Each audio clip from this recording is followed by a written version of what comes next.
Hi Sadnam, it's me, Shakti Sundari, and I'm back with you this morning for more from the Radiance Sutras by Lauren Roche.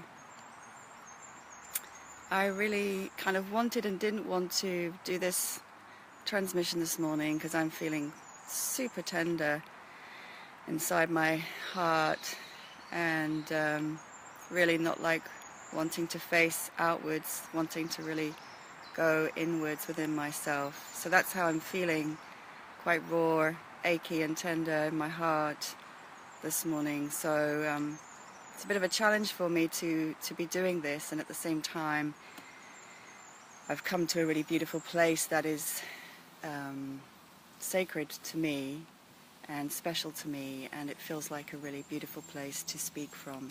So I'm on Camelot Moat in Trent Park. This is a sacred site that is associated with the goddess and has a long history of sacred worship, both pagan, Christian and other. There used to be a house or a building here, but that was many centuries ago. So it's actually literally a moat, a small piece of land surrounded by water right in the top hand corner of Trent Park, and people still come here frequently to do little rituals and ceremonies and prayer and meditate. So I'm just going to show you a little bit of where I am so you can get a sense of the peacefulness and the beauty here.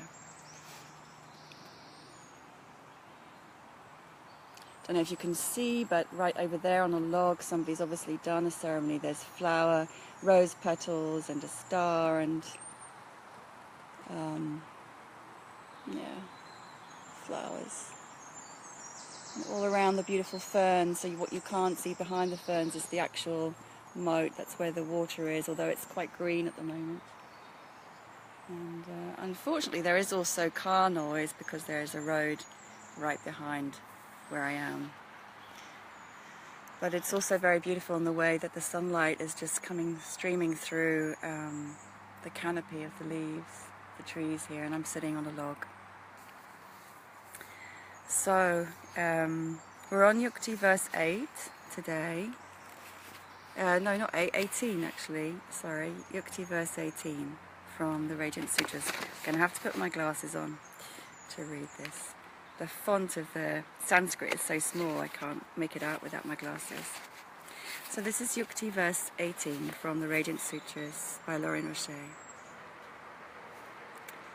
Tantri adivadya shabdeshu dirgeshu kramasam stite ananya cheta pratiyante paravayoma vapubhavet.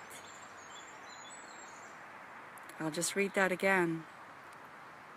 Tantri adivadya shabdeshu dirgeshu kramasam stite ananya cheta pratiyante paravayoma vapubhavet. I've really got to find out what that word bhavet means, because it's at the end of so many of the verses. And then the English translation. Immerse yourself in the rapture of music.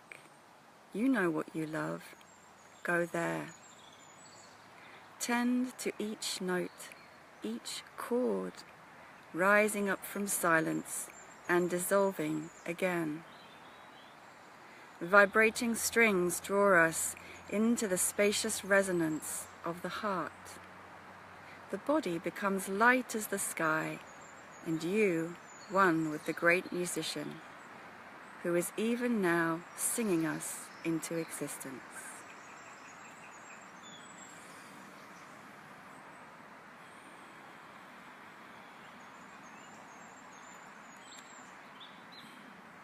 So, once again, this Yukti is calling us to connect to the greater beauty, resonance, life, awareness of life through music and through sound. So all of these most recent verses have been about sound. And this one specifically invites us to immerse yourself in the rapture of music. and you know what you love, go there. So isn't that a beautiful invitation to just find some music that really, really, really speaks to you and immerse yourself fully in that as a meditation. Tend to each note, each chord, rising up from silence and dissolving again. Vibrating strings draw us into the spacious resonance of the heart.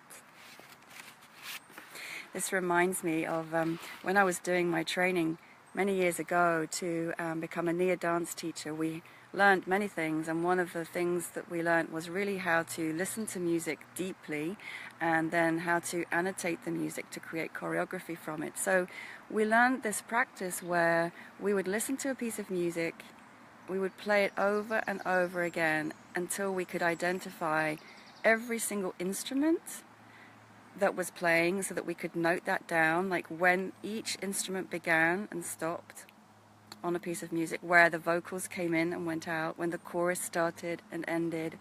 So we begin to cultivate this capacity to hear music on so much more refined, layered way, and that's always stuck with me. So now that capacity to hear beyond just the wall of sound is quite deep, and it is a meditation, because once we go there, and we can become so lost in and immersed, I suppose, in those layers of sound, it expands us. And that's, I guess, the point of this and all these other practices, that by focusing on one thing with all that we are, it's kind of that paradox, focusing on one thing with totality, we actually expand open into the vast, infinite space, the spaciousness of consciousness.